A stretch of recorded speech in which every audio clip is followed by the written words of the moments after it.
To have the opportunity to have the discussion with you guys today. Let's see. Hold on. I don't know if I pressed the button. I pressed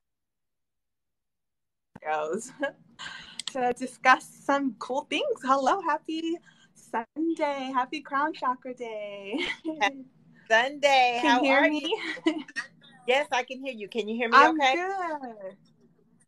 Yes, I can hear you Okay. perfectly fine. Beautiful. You look beautiful So do today. you. Thank you. Thank you so much. So do you.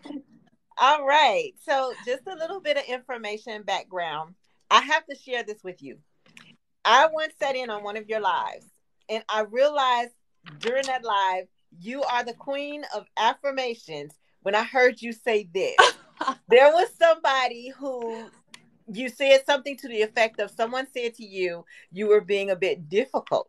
And you said with an affirmation, I am difficult if you try to cross my boundaries. Never have I heard anybody use a self affirmation to Right, put and that is somebody so in true. their Most times place. it's okay to set boundaries with love. That's how we communicate to people what we like and what we don't like, right? Right. I love it. Absolutely. You You gotta set them.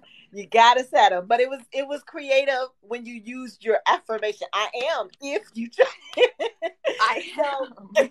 so I knew from that Definitely. moment forward we would talk together about how to properly construct self affirmations, because a lot of Yes. times the things that people listen to in their minds about who they are, really they're not their voices. Those are self-imposed limitations from other people projected onto a person.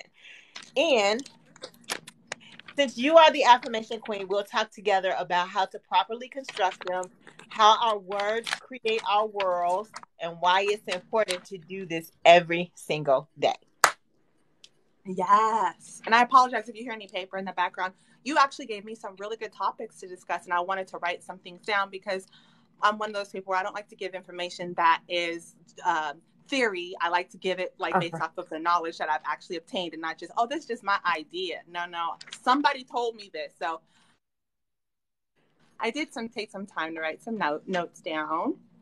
Okay, But great, I'm great, great. looking forward to be able to discuss all of the ways that we can use affirmations to improve our life, definitely. Yes. Because I am a big example of that. I have come from, like Drake said, started from the bottom, now we here. Okay, so if you don't mind, share a little bit of background about yourself. I know you've established a company. The whole platform is centered around helping people create their own self-image. So tell us a little more about Princess Peace Yes. Garden and the teas and how you pair the teas with the affirmations. Thank you. Oh, yeah. Thank you for all those compliments. So, Princess Peace Garden actually started after the pandemic. Prior to working or being the founder of Princess Peace Garden, I was a director for what's called Easter Seals. It's a worldwide company, and they help many individuals in a plethora of ways. But the department that I worked in was with individuals who had intellectual disabilities. And so I had the opportunity to really be a big asset to the company in sharing my knowledge of cognitive behavioral psychology. At the time, I was a student in studying cognitive behavioral psychology, and I was using much of what I was learning into my work with the individuals. And because the families saw so much improvement, it was something I thrived in. But when the pandemic took place, everything shut down. Okay, And right. so I was actually in a situation where I had no job. I couldn't go back to work. We couldn't do face to face because I was in a position where I was working with people, and they were the most sensitive population. So I had to stay home, and I had to do something that was kind of difficult for me, which was just work on me, just focus on me. And improving the parts of my life that needed to be improved, the parts that I didn't even notice based off of the reoccurring thoughts that were being played in my mind at the time. And so it started because one night I had a dream, and that dream was about rainbows, and it was about making the world a better place with my garden. I had a dream that I was in my garden. It's almost similar to the Princess and the Pea. I was tossing and turning all night. And during that dream, I got what some people will call downloads of me growing things in a garden and using it to help other people. And since that dream started, I just started asking questions like, what can I put in my garden? And I started learning about different herbs that we can use to help our body, that have different ingredients that can help us sleep better or help with pain or help maybe with libido. And when I learned all of that information, I said, wow, I wish there was a way I can incorporate this into a program. Okay. And in the process of me being at home, to be quite honest, I love to be very vulnerable. I hope that you guys don't mind. It wasn't comfortable for me. I was very sad being at home, not being able to work with people. So I dealt with a lot of what people will call battling the mind. And affirmations was one of the things that helped keep me through the whole process.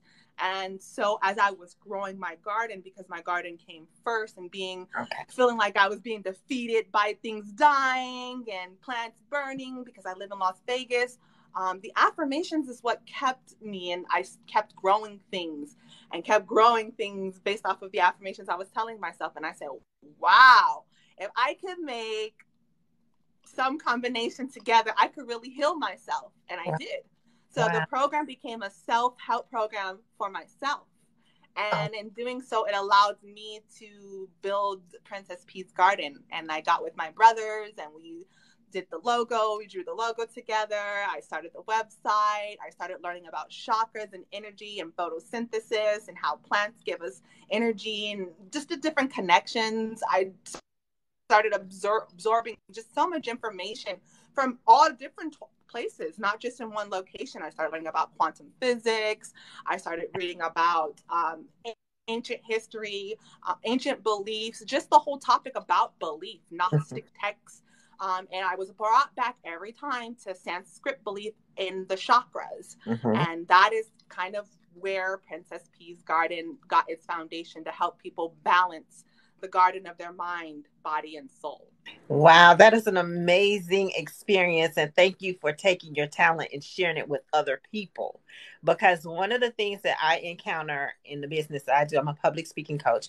And so often people think that because it worked for them, it may not work for other people. But I thank you for knowing that you had a gift to share with other people. That's amazing. Now, let's talk about chakras.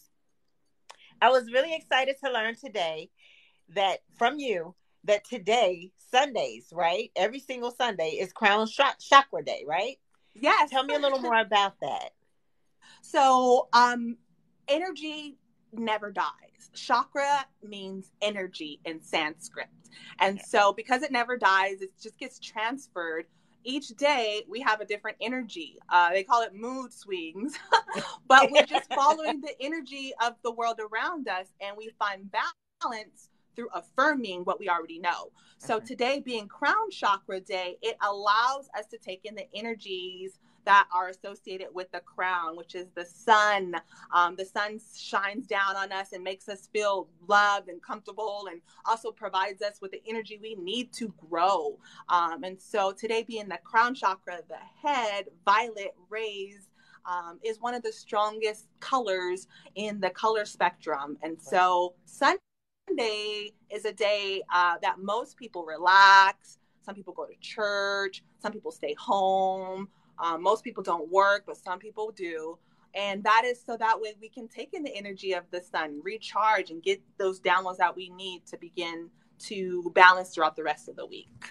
Wow. So every day has a different chakra, and today is Crown Chakra Day. Okay. So it seems like it's intentional. Today is called Sunday. Yes. Yes. All words are powerful, right? They really are. They really are. When I took some time, and I'm still learning, I consider myself a student still, to learn about the days and how they were named and the prefix and suffix, I'm like, wow, this makes so much sense. If more of us understood just that there's so much power in the words. We can connect a lot of the energy and chakras and things that we deal with day to day and understand it a little bit more. Absolutely. Absolutely. All right. So what are some affirmations that you would recommend someone uses that are associated with developing the crown chakra? Oh, okay. That's really good question. The crown chakra energy helps us to detach, to let go of attachments. Okay. It's like being at peace with ourselves, knowing that everything's going to work out, being in the present moment and trusting the process. So an affirmation for the crown chakra that I would suggest is, I know peace, or I am peace, or one that I have here is, I remain calm in all situations. Wow. Which will help to speak to the subconscious, give it a command, because they say that the subconscious is like a computer, and telling the subconscious, hey, this is what I am presently. That's an affirmation that I would suggest. So that way your subconscious, that computer within, can take that command and say, yeah, I am calm. I am at peace. I do know peace. There are tons more, but that was what I would say to be basic for that type of affirmation. Okay. So let's back up a little bit, just in case there are some people who need to understand what an affirmation actually is. That's a good question. Will you define what a true self-affirmation is? Yes. Okay. So affirmations, they're statements that we can say to ourselves to help train our subconscious mind. The subconscious mind, like I said, is like a computer. It's influenced by commands, and affirmations are commands that we say to that computer. So the word itself, I am, which is what we say generally before an affirmation, if you were to use it as what they call, not an algorithm, I don't know if it's, but if you would attach like a definition to the word I am, you could say it's kind of like saying, I affirm mentally. So the I is I, and the am is affirm, and the M is the mentally. So when you say I am, you're kind of sending a command to your subconscious that you affirm mentally. So they say it's really important to be aware of everything you say after the word I or I am, because you're telling your subconscious to take on that command. So if I were to tell someone, what is an example of an affirmation, or what is the definition of affirmation? It's a statement or command that we're telling our computer, our subconscious. Okay. And that's creating who we are and what we do and the environments we are immersed in and the people we surround ourselves with and all of those things. All right. So I want to say hello to a couple of people who are saying hello to us. Keisha Libra is here. Hello, Keisha Libra. Thank you for spending your time here with us on Sunday. I like to call this Self-Affirmation Sunday. I really like to call it that. But I appreciate you being here. Okay, I'm having a hard time because I'm just starting saying affirmations and it does not feel real. We will talk about that. That is something we have on our itinerary to talk about. And Ashin Keeley, I hope I am pronouncing your name correctly. Forgive me if I am not, but thank you very much for being here. And this viewer comments exactly makes sense about the definition of self-affirmations. So I told you I had the self-affirmation queen in this conversation today. We are going to help some people. I appreciate that.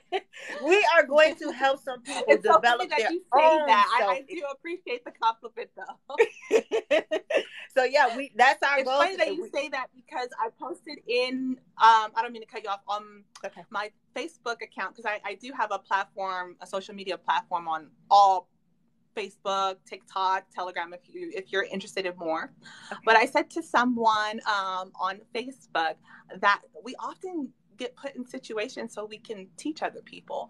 And it's not the first time that someone's told me that they think that I'm like the affirmation lady or the queen or what affirmation.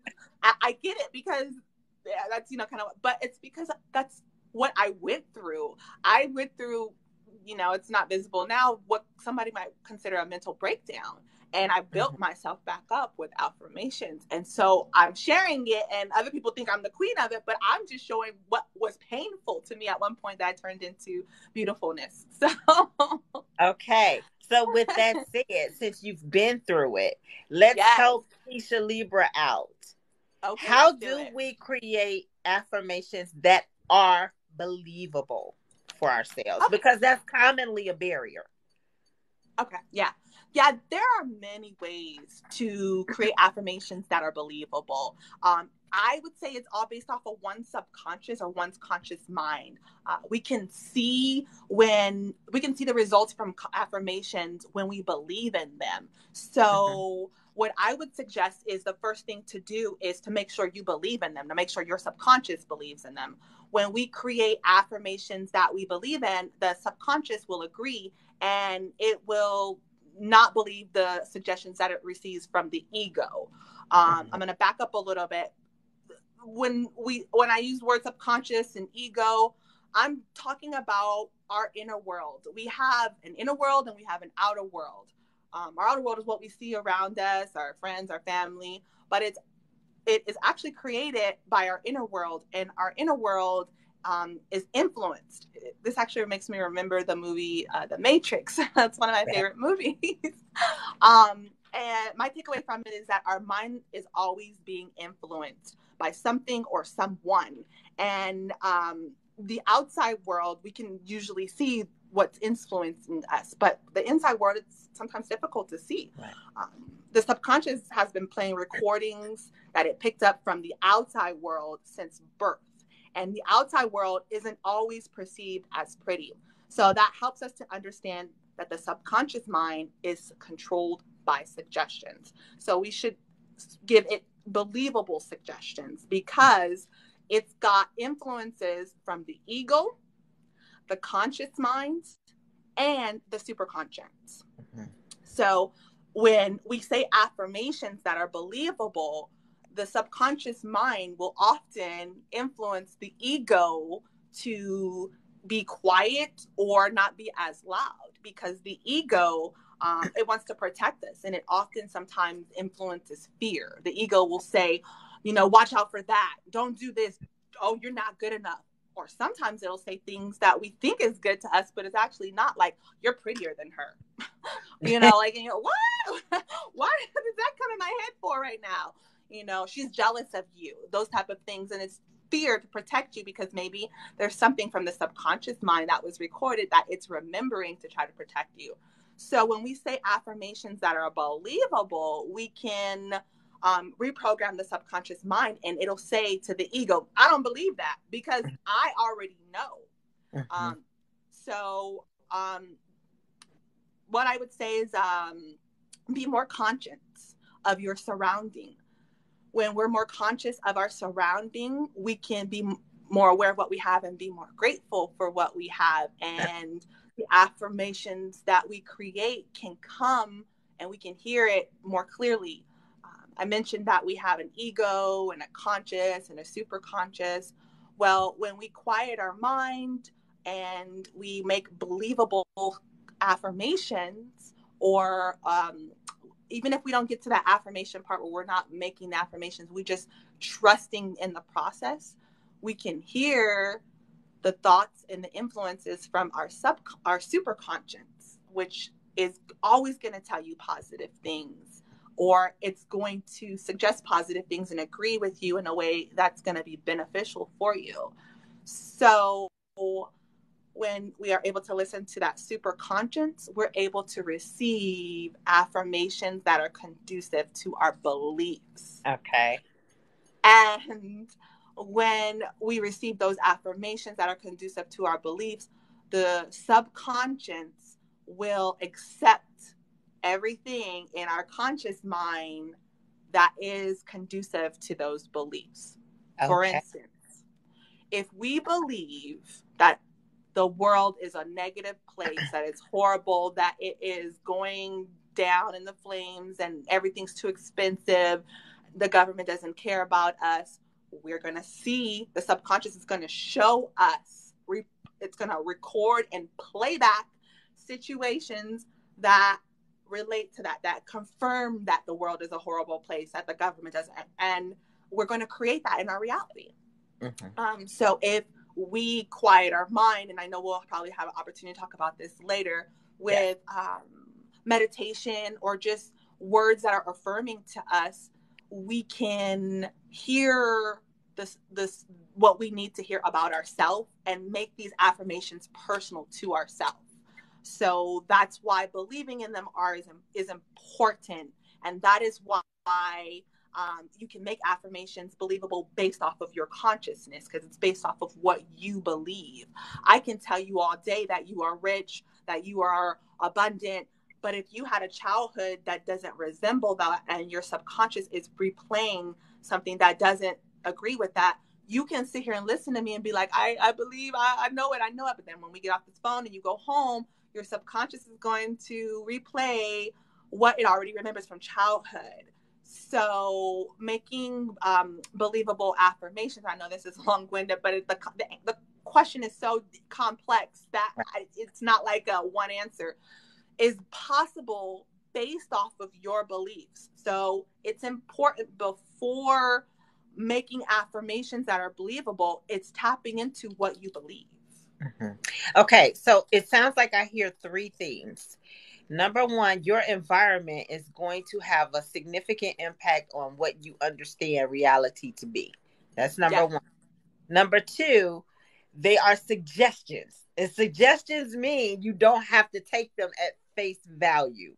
Correct. They are malleable. They can be changed. And number three, you want to align what you see and hear and experience in your environment with what is being suggested if you want to create a believable affirmation. So one of the things that I've learned throughout my journey, if I can share this, of creating affirmations is when I am seeking to accomplish a goal, I immerse myself in resources that are related to the goal that I have.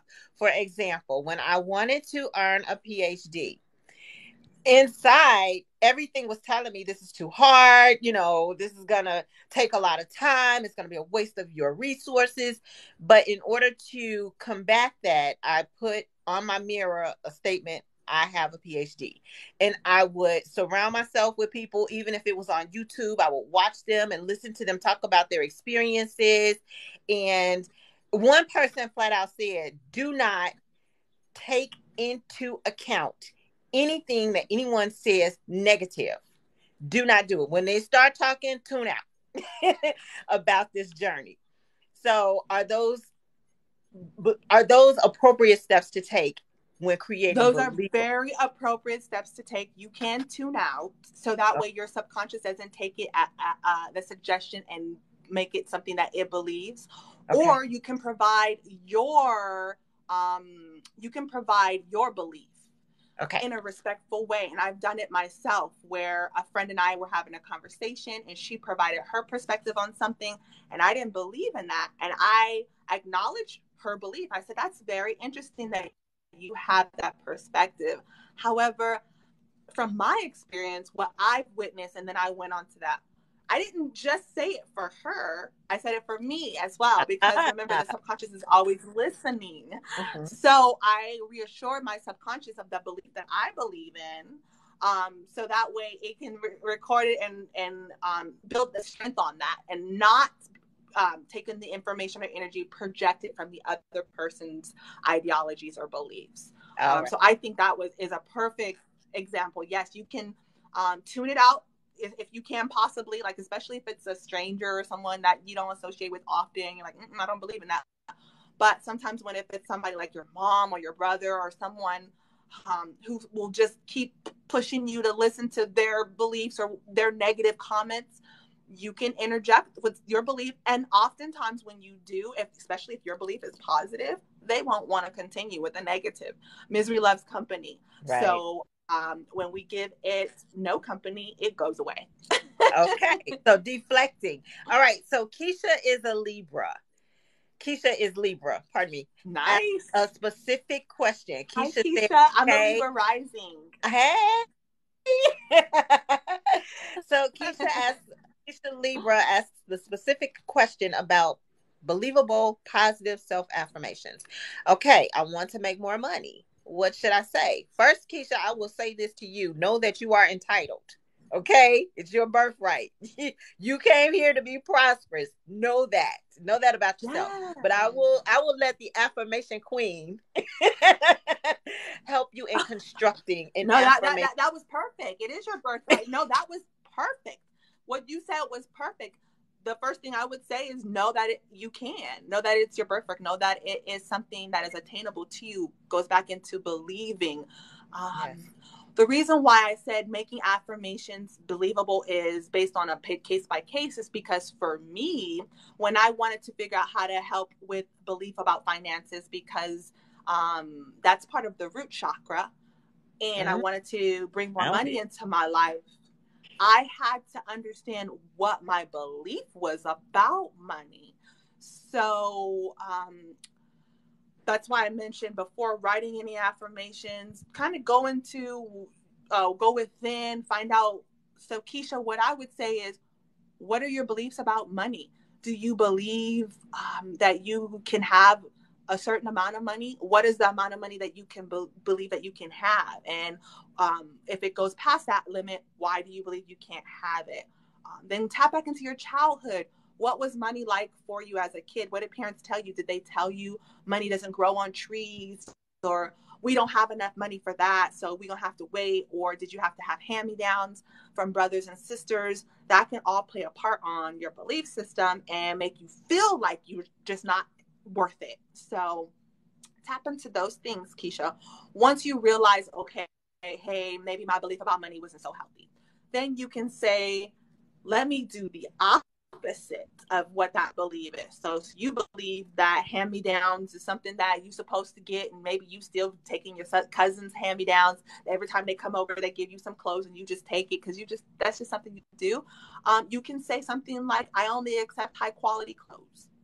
I only accept high quality opportunities. I allow myself to receive an abundance of everything, because wanting your finances to go up can be in several ways. It doesn't have to be monetary. Somebody could donate a new Ferrari to you. That's a lot of money if you want to sell it. Where's the person? Can I? Right. But when you start to say those affirmations, your subconscious is recording you saying them every morning, every day, and one day you're going to find somebody who will bless you in the way that you've been commanding. So Keisha, I would just suggest your first step, find out what your belief is about money, and then write affirmations that are opposite if it is an unhealthy belief. Okay. So I want to acknowledge Ashton Keel, who says that so-called small voice is really a powerful voice. So when we hear these, it can be, right? Oh, absolutely. When we hear these suggestions, and that's the thing about our brain, one of the functions is to keep us protected from anything that can be perceived as a threat. And when you step outside of your comfort zone, that can be a bit threatening because you don't necessarily know what the outcome is, and it's a new experience. And so the function of the brain is to tell you, don't do that. You've not done it before. You don't know how it's going to happen, how it's going to turn out. So it's best to just stay where you are. However, you can create I'm trying to stay away from the word neural pathways, but that's exactly what it is in your brain. That is exactly what it is. Girl, go ahead and use the terminologies. You can create new neural pathways in your brain that teach you it is safe to pursue these things that override that small, still voice that's powerful. You can assume a power position over it. All right. So Keisha says that she was raised on welfare, which can shape your mindset about money. Yes. When you're raised with yeah. I didn't mean to interrupt. I don't know if you wanted me to chime in. Please, Keisha, I can relate. I was raised on Section 8 all the way up until my senior year of high school. Right. And I had to tap into some beliefs that were limiting me. One of them was with Section 8. I don't know if anybody who's ever been on it remember, they would come for visits. Yeah. And we would have to clean, me and my brothers would start cleaning from crack of the morning until whenever they came, because my mom was like, they're going to come. We got to clean the house. If it's not clean enough, we might lose our Section 8. So we were just terrified. Hearts was pumping, like cleaning the whole house. Yeah.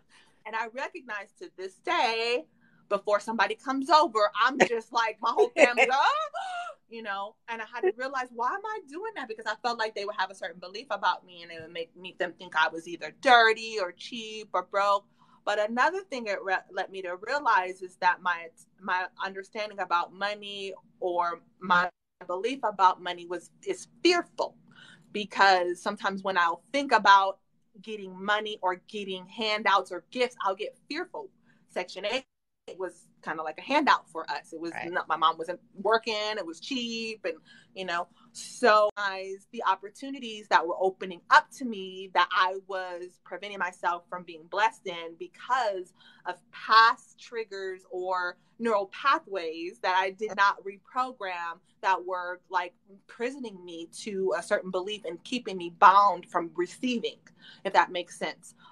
So someone would want to give me something or do something for me, and I would say no or decline, or that's okay, because I would be like, no, that I didn't even recognize it. That thought of, hey, money is associated with fear. If I take some money from her, I'm going to have to do A, B, C, or D. I'm going to have to be here for just a whole lot I'm going to have to do. And no, I don't want it.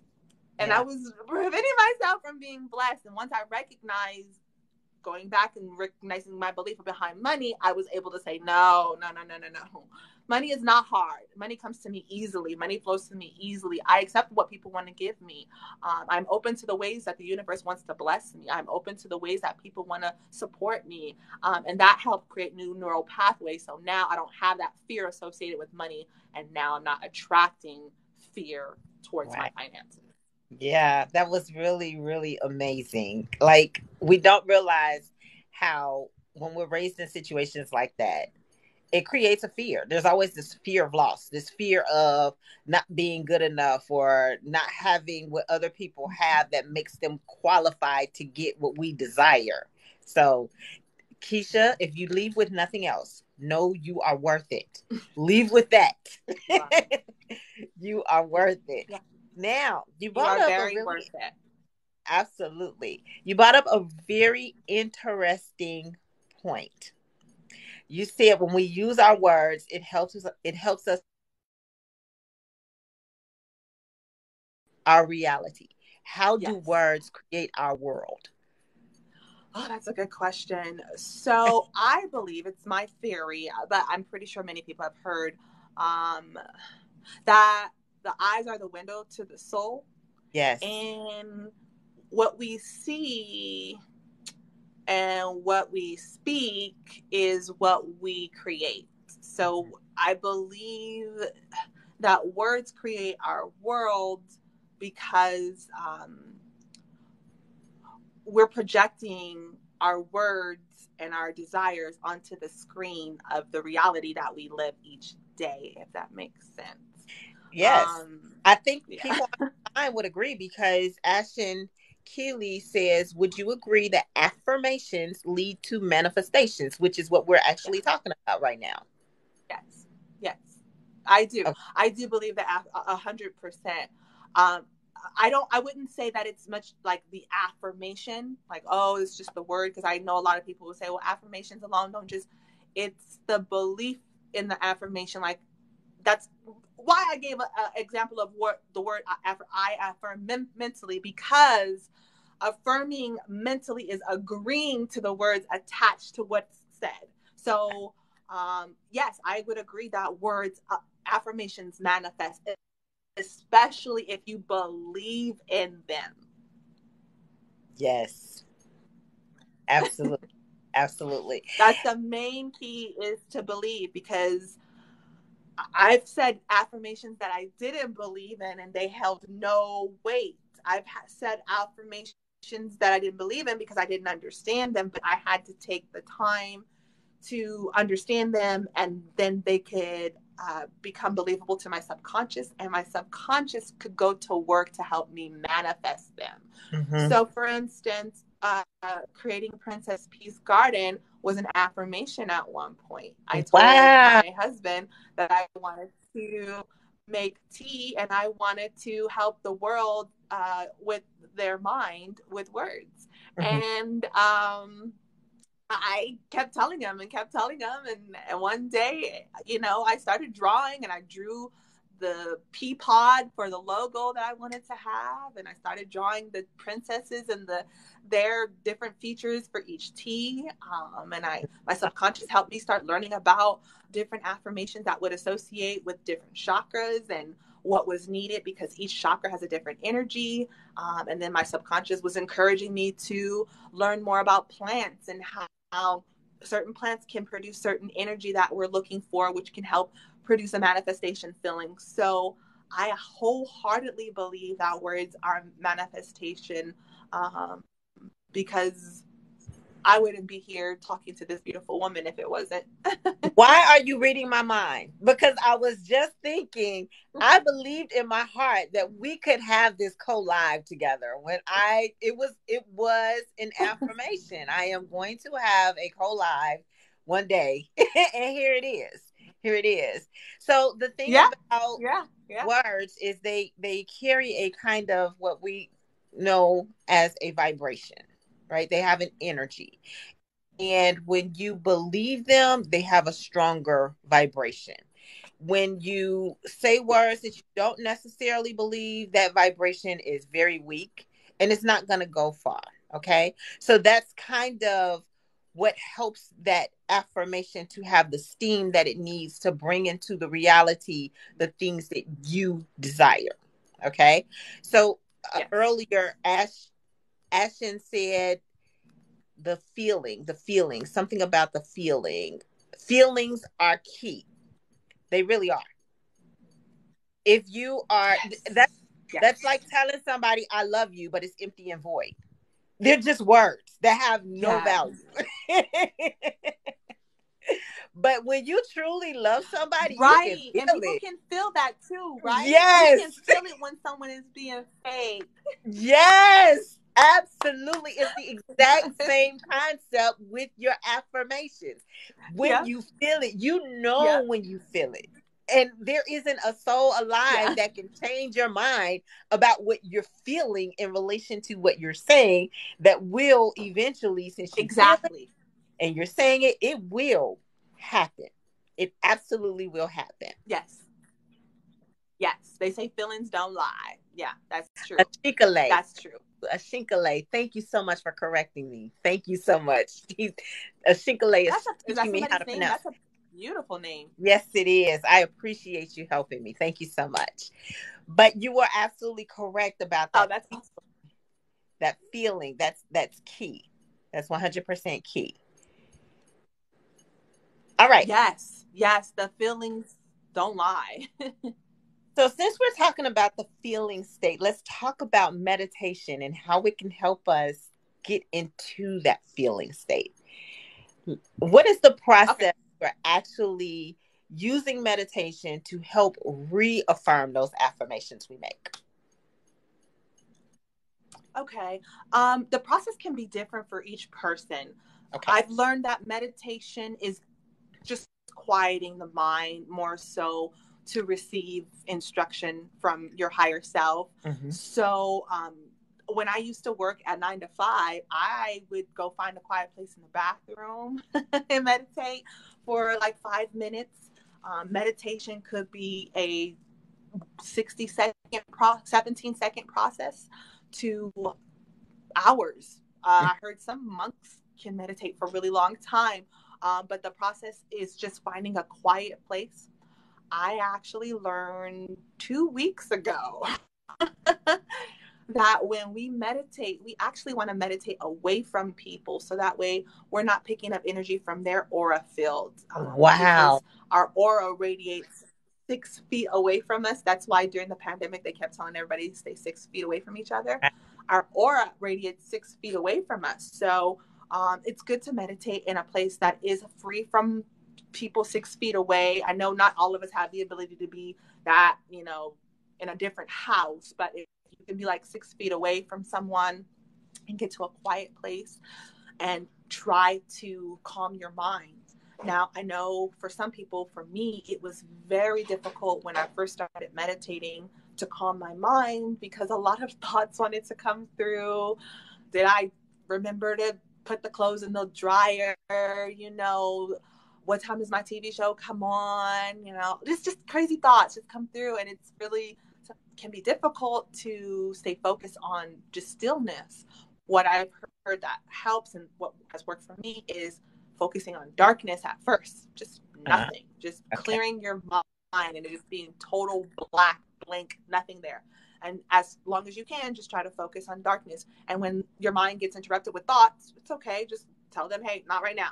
You can even imagine those thoughts flying away into space. You know, there's so many different mind techniques that, you know, that are out there that you can learn to get rid of the what they call pessimistic thoughts. Yes. But the main goal is to draw a blank slate on your mind, because eventually something will come up.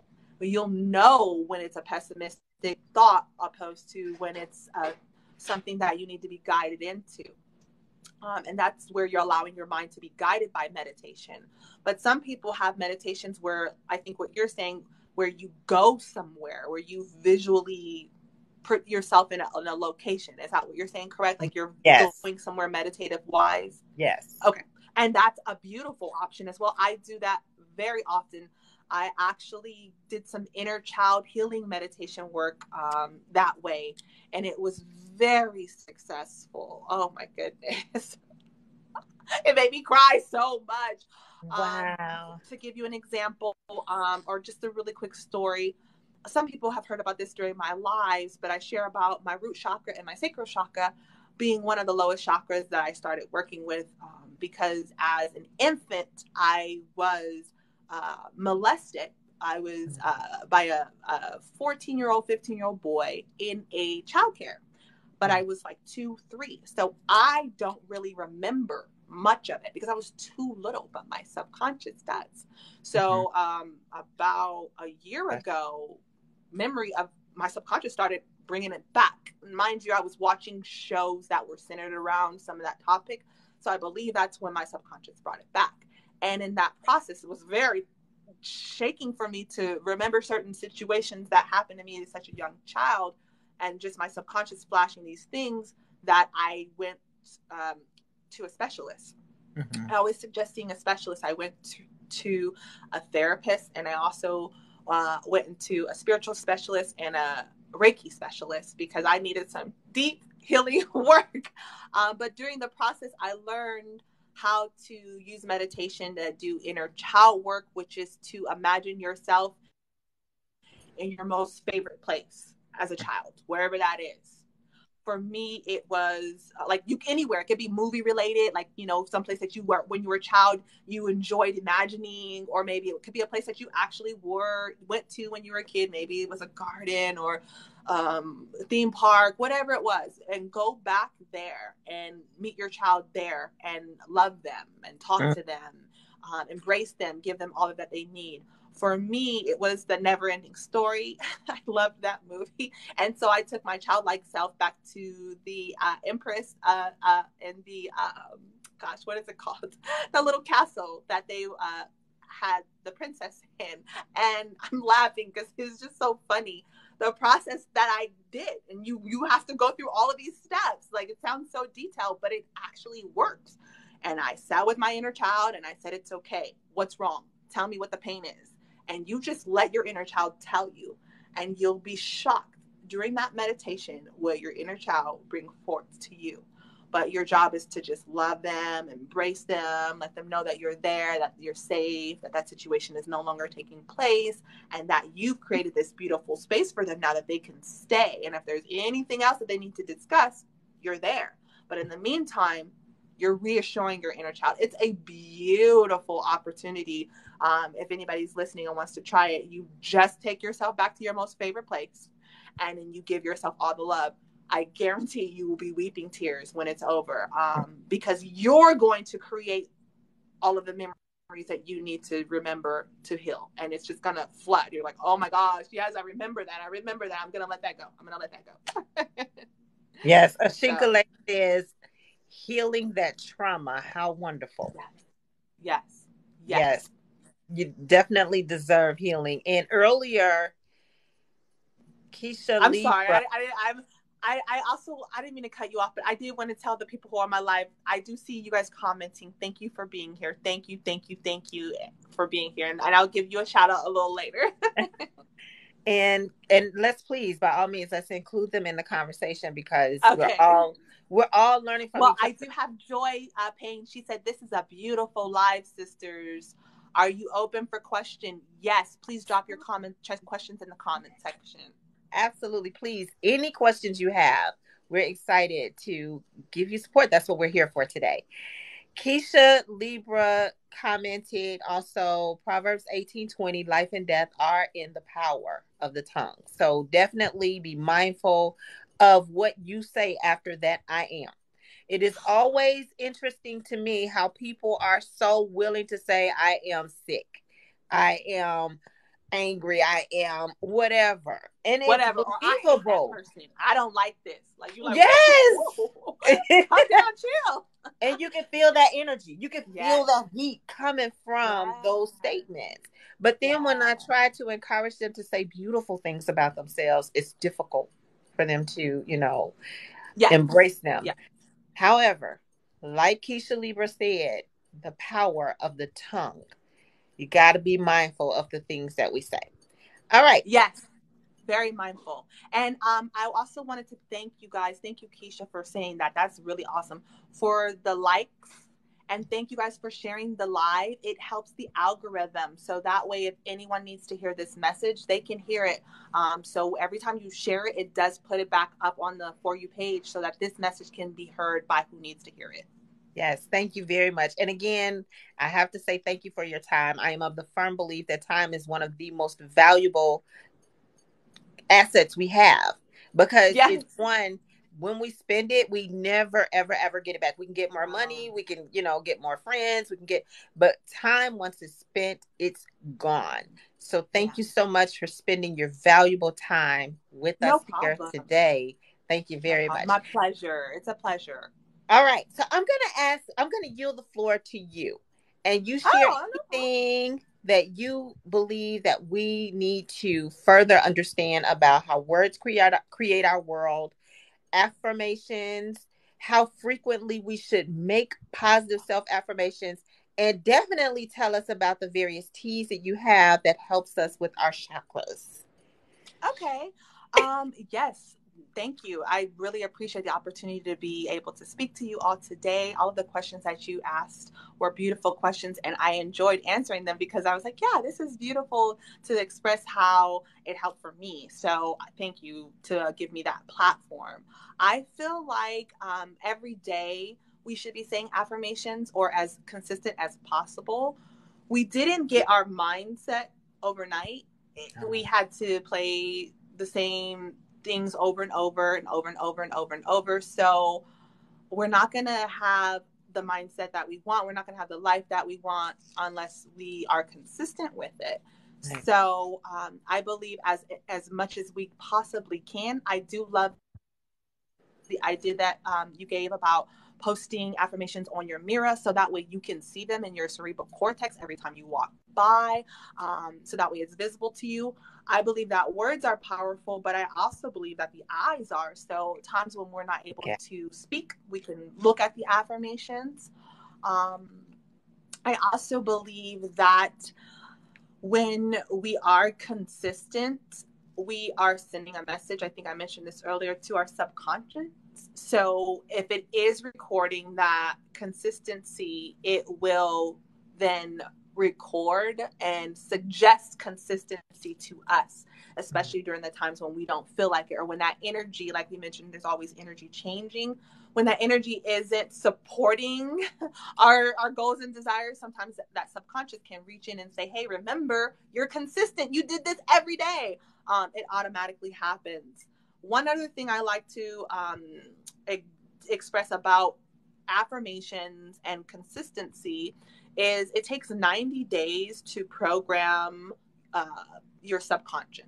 So after 90 days, it's a habit. So it takes 90 days to create a habit. you don't really have to try after 90 days. That is why after you get your driver's license, there's a certain time period that you have to wait before you, when you're young and you get a permit, you have to wait because they want to make sure you've had so much experience. And that is why for so long you've been driving, you can drive home and have no recollection of how you got there and be thinking about what you're going to cook, what you're going to watch, who you're going to talk to, what you're going to look up on Google, without paying attention to nothing around you, because your subconscious has programmed it and it's going on autopilot. So with affirmations, the consistency works in solidifying, and so that way it becomes automatic. So when you get in a conversation with someone that is trying to upset you or make you become agitated and say things out of your character, you won't, because your subconscious has been saying affirmations so much. What will automatically come out is words of positivity. When someone says something to you, you won't be triggered in the way of your old ways of responding. You'll start responding in your new reprogrammed ways, and you'll find yourself automatically saying things that you didn't believe you could be possible of saying. Is there a wrong way to construct an affirmation? Yes. Okay, let's talk about that. Okay. So remember, the subconscious is always recording. So a lot of times when we say affirmations, sometimes we think if we say what we don't want, we won't get it. But what happens is the subconscious is like a genie. Whenever we say anything, it says your wish is your command, or it records it. So we don't want to say affirmations like, I don't want to be broke. That's very basic, but that's just very basic. So I don't want to be broke. Okay. Because what we're doing is our subconscious is hearing broke. The subconscious is not hearing the don't. It's hearing all of the word, and the strongest word that you connect to. We mentioned earlier how subconscious will manifest or will stick onto the ideas that are more powerful, and not so much on those that aren't as powerful. And that's actually a blessing, because whenever we do have some of those thoughts that are pessimistic, that we don't want to believe, we don't want our subconscious to hold on to that. So we don't want to give that much energy to it. So there's two things. You don't want to say what you don't want, and you don't want to feed too much energy to the negative don't want, to what you don't want. Okay. You want to give good positive energy when you're saying your affirmation. So you want to put yourself in the actual position of the affirmation that you want. You have to say the affirmation as if you already have it or already are it. Mm-hmm. So instead of saying, I don't want to be broke, you can say, I radiate the energy of wealth. Okay. And your subconscious will agree to it, because it knows that you are energy, and it knows that you can radiate to the energy of wealth. So when you say it over and over, I radiate to the energy of wealth, I radiate to the energy of wealth, you will begin to see things in your outer world that radiate the energy of wealth, and then you will automatically radiate the energy of wealth. All right. So some words that are sort of disempowering, like broke is a disempowering word. What are some other words that are disempowering? The other words that are disempowering are hate. Mm-hmm. Other words that are disempowering are I can't, I don't. Yeah. Another word, it's not disempowering, but it's how you use it. We have to be careful. A lot of times I didn't realize words that I was saying were affirmations, and I didn't realize I was saying an affirmation. Like, I don't know how to do this. So the word no is a good word. You want to know things, but you don't want to say, I don't know how to do this. Because what you're telling your subconscious is that you're not willing to know. You're shutting yourself down. You're closing. You could say, I am open to ways to learn how to figure this out, or depending on what your situation is. So let's say if you're trying to put together a table, I'm open to ways to learn how to put this table together. And what may happen is your superconscious may flood your subconscious with ideas. Hey, go on Google. They may have instructions, Right. Yeah. So Ashinkale says, I don't mean to cut you off, but those disempowering words, like she said, limit the brain from receiving information that will help you to find a solution to your problem. Okay. So Ashinkale says, constructing affirmations that use negative words. That's stay away from, because I've seen some people try to construct affirmations that say I won't give up, and I don't know if that is a strong affirmation. No. Anything behind the word I. So this is one thing you asked earlier, like, what is one thing that I would want to take away from this live? The one thing that I had to learn myself, which helped me to understand like how to create affirmations, is our brain is a computer. So anything we put behind the word I, it don't matter. It don't matter if we're like, oh no, but can't. No, can't is can't. The subconscious no is can't. Won't is won't. So you don't you would I wouldn't use the word want, won't, I won't, because then it's telling my subconscious something that I'm not going to do, and I'm like, okay, no, I am going to do. I affirm am mentally. Okay. All right. So a very safe way to ensure you're constructing a positive self-affirmation, and that's the goal. Flooding. We have enough negative influences in society. Influences telling us how we should look. Influences telling us how we should behave. Influences telling us where we don't belong and where we need different qualities to fit in. There are enough negative influences on a society. So now it's our time to build our own self image in a positive way by feeding ourselves these positive, positive self affirmations consistently. Yes, consistently. Yes. Yes. Yes. So, are there any questions from your viewers? I don't know that we've taken any questions from your viewers. There were some questions. They've gone, but we'll still answer them because somebody might Okay. want to know, or they might pop back in. So we've got Joy and Pain. She said, I'm new to the meditation and hear so much about seeing spirits. Is that something that has to happen? So she says, I'm new to meditation and hear so much about seeing spirits. Is that something that has to happen? So I'm assuming that she's saying that when she meditates, maybe she sees spirits or she's afraid of seeing spirits. She's wondering if that has to happen. Have you heard of that before? Okay. I'm thinking of three things. Number one, I'm thinking of how people refer to spirit as the source for our energy. And sometimes people are able to see like a bright light that helps them to connect to spirit, the source. That can happen. And correct me if I'm wrong, but when your third eye is open, you can definitely have that Yep. experience. And it is a powerful, wonderful experience. Okay. Yes. Yes. So Yes. it could be overwhelming the first time because you're unfamiliar with it. But in that case, it's not necessarily anything to fear. It's True. really worth embracing. That's the first thing that I'm thinking. Oftentimes, when you hear meditation, you do hear about spirit. Spirit is source. People call spirit different things: God, Allah, Jehovah, source, divine intelligence. However, the point is, whatever that is that drives your superconscious, that's what that spirit could be.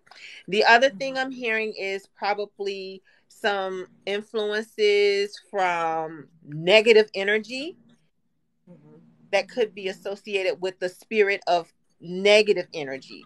That could Yeah. be a little bit of a concern. And it could Yeah. come to you during meditation because it's letting you know this is something we need to work through, something that Yeah. we need to, like you said, the inner child, healing that trauma. This is something that's gotta be let go of. And I do Yes. have a friend who does past life regression, and she was talking about how people have irrational fears that are inexplicable in this, in their current experience.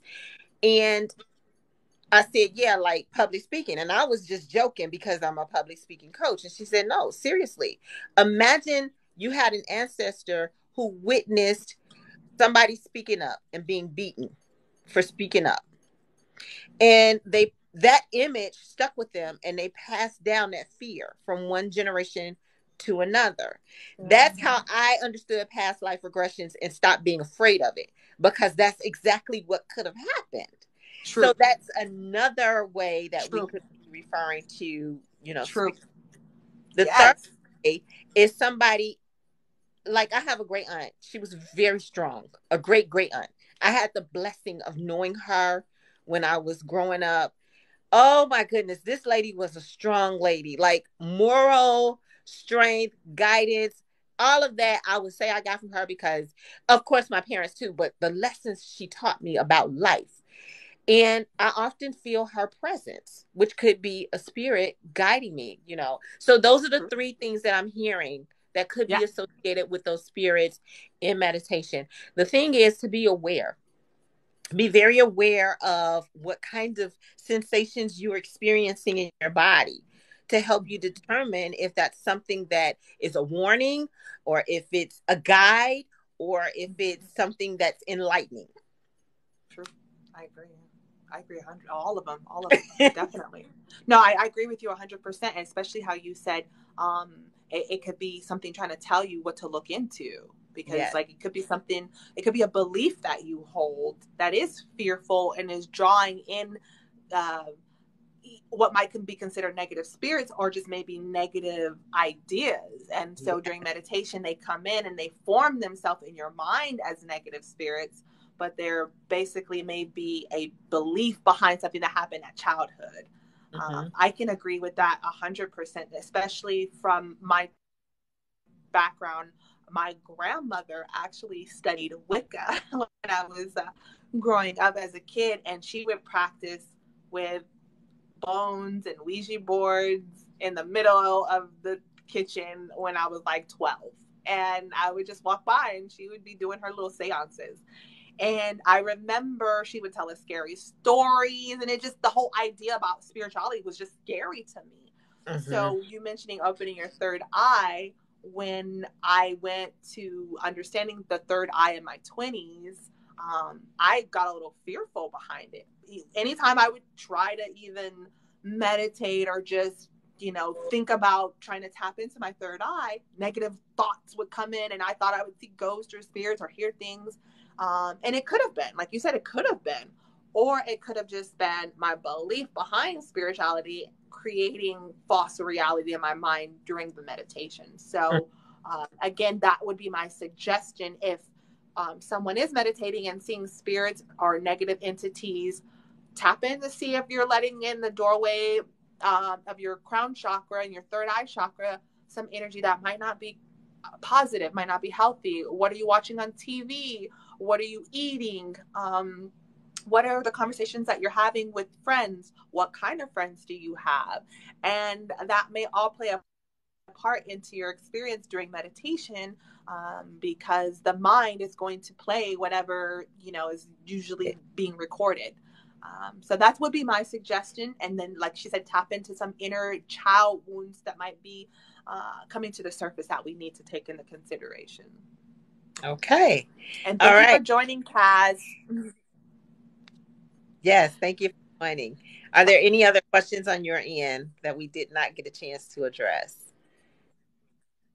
No, I think we answered all of the questions. I thank you for having this opportunity to be able to share and then listen to your perspective as well and have the questions from the people who follow us. Do Yes. you Yes. have any questions? Well, I would like to know more about your teas and how they help with Okay. our chakras.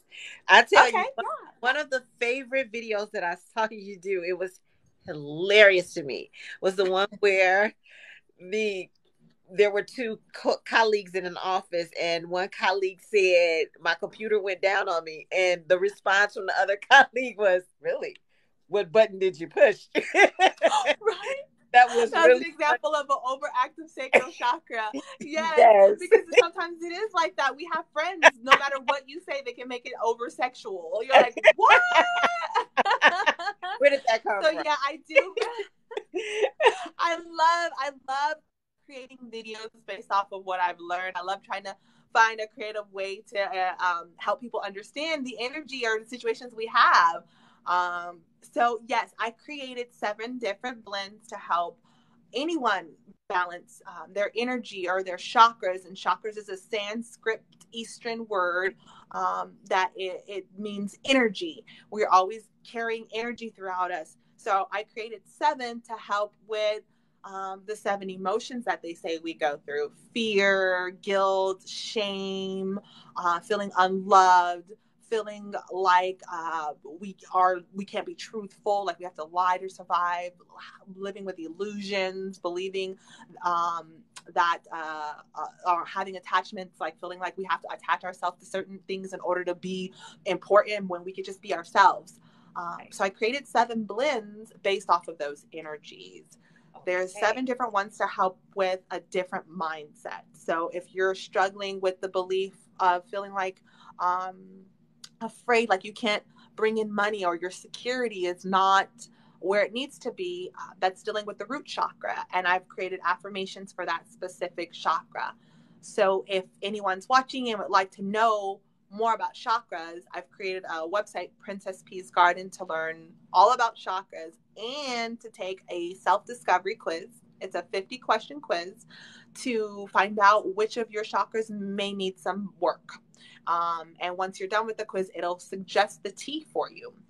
The tea that I have, 7 different blends, will work if you order a 14-day, 30-day, or a 90-day. I've created a program so that way if someone is looking to reprogram their mindset, they say, 14 days to start with, because if you look at energy, the moon cycle changes 14 days. We have a new moon, and then after that 14 days, we'll get a full moon. So the concept is that you use the 2 weeks of the energy to try to reprogram your mind. But if you need longer than that, we've got a 90-day program, because it does take 90 days to reprogram the mind. With this program, you're receiving affirmations individually wrapped, affixed to a tea. When you open the affirmation, you'll pull it out, and it will be in a cotton baggie that's disposable, and you can actually plant in it, so it will break down in the dirt, and it will recycle into the dirt. Yeah. Even the paper that's on it, even the affirmation will recycle into the dirt, so it won't cause clutter over time. That's the one biggest problem with our landfills, is we got so much plastic that's not breaking down. And so you pour your hot water, you put the tea in the cup, and then you read the affirmation, and you sip on the tea and read the affirmation. The hot tea and the affirmation, right when you wake up in the morning, helps to reprogram the subconscious mind. So when you go about your day, if you have any situations that you need assistance in, the affirmation can help you to do so. So if you're feeling doubt and you order Princess Ruby's affirmation tea to help with the solar plexus, her affirmations will remind you to have that confidence throughout the day. I happen to be drinking Princess Lavender today because it's Crown Chakra Day, and I wanted to feel calm and at peace during our chat. But once you take the self-discovery quiz, you can order the variety pack, or you can order 14, 30, or 90 days of individually wrapped affirmation herbal tea. So the herbs are actually grown in your garden. Wow. Yes, sorry, that was one part I forgot. So yes, the herbs are grown in my garden. That is the most fun part, I believe, and the least expensive part, because everything I need comes right from the garden. So we have an outdoor and an indoor garden. I live in Las Vegas, Nevada, and today it is about 111 degrees. It was 116 yesterday. So we have an indoor garden where we grow our sensitive plants that don't like the heat that much, and we dry them, and we put them in containers so they can stay fresh. And whenever we receive an order, we make custom affirmation herbal tea, so that way when it's shipped to you, it's specifically for you. Wow, that's amazing. So if you're still with us, take the quiz, take the assessment. Yes. Figure out what your teas are. And I also like to, because it's a process of self-discovery. And that's what our journey here in this beautiful experience called life is all about: self-discovery, self-empowerment, so that we can be of support and assistance to other people through the gifts that we have. That's important. Yes. Now, keep in mind, though, it's impossible to pour from an empty vessel. And that's why we're having this conversation today about the importance of creating these self-affirmations on a consistent basis, surrounding yourself with people and experiences that help to create the world that your words will speak. So discover that about yourself. And I also like to invite you all to take the Speaking Superpower quiz in my link. It's another way to discover a strength that you have about public speaking. So many people are afraid of public speaking, but every single person on this earth has something called a speaking superpower. And what that basically means is the way you prefer to give and receive information. When you know your preferred means for giving and receiving information, you can capitalize on that strength to build solid relationships with other people. The 4 speaking superpowers are kinesthetic. Some people like to move and be doing things. Like gestures is a key giveaway for somebody who has a kinesthetic speaking superpower. I love talking with my hands because I have to be doing something. The second is auditory. Some people will come up with these great catchphrases and they'll have you saying things over and over. And that's wonderful for somebody who's creating affirmations. They know, like you, I would venture to say that you have an oral speaking superpower because you like to put together these dynamic affirmations that people can remember and, make a part of their daily vocabulary and communication. So oral is good for sound. People come up with affirmations, people who come up with acronyms, and they're good at catchphrases. That's your speaking superpower.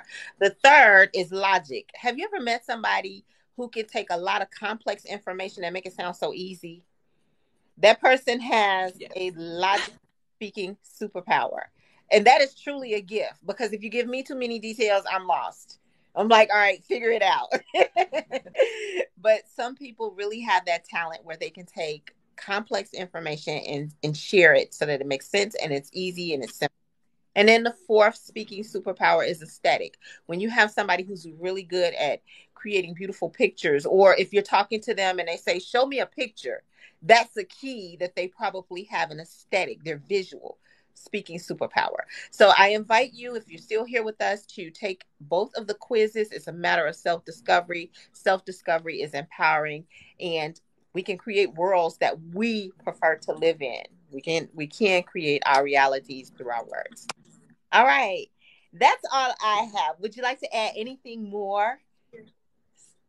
No, it was beautiful. Thank you. I learned so much from you as well, too. Thank you for all of those tips you just added. No, it's beautiful. Your valuable input today was amazing. And I just want to make sure I share this compliment with you from Ashikale, who says, I love teal so much and it looks good on you. Thank you. I appreciate it. Thank you. I love that compliment. Color choice, I accept it. Is the color choice purposeful or is it? Yes. Okay. It is. What's the intention behind it? It is. It's very complex, but I will say it's part of my birthstone. I am a Sagittarius. Turquoise is more of the color that I have, but it also is connected with the throat chakra, closely related because it's a blue-green opposed to just a green. I have a really strong heart chakra, but my throat chakra has been imbalanced most of my life. When I was a kid, it was underactive. I was more quiet. And then when I got older, it was overactive because I was like, oh, I was a kid. Nobody listened to me. So now I'm going to be all bossy. So once I started Princess Peace Garden, I am still learning. But I made it my purpose to learn how to balance my throat chakra. And I would love to have maybe another section to talk about the throat chakra because it's creating words as well. But it's also helping to balance the mind, the throat chakra. And that is one area of my life that I will say that I'm proud of, that I balanced. If I didn't bake a cake or didn't get an award for nothing else, I've been working on my mind, and that's the color choice. All right. Well, thank you again for being here with me this afternoon. I appreciate you. You're welcome. Thank you. Are a true gem. You shared so much valuable knowledge. Thank you. You are as well. Thank you for this Thank opportunity, you. friend. We are affirming through this whole thing. Who knows what's going to manifest from it, Absolutely. right? Absolutely. All right. So I am going to go ahead and bring my live to a close. Thank you very much for spending your valuable time with me on Thank this, what I you. am calling Self Affirmation Sunday. Be empowered. Have the audacity to do something every single day to help make your greatest ambition your greatest accomplishment. Take care, everybody. Bye.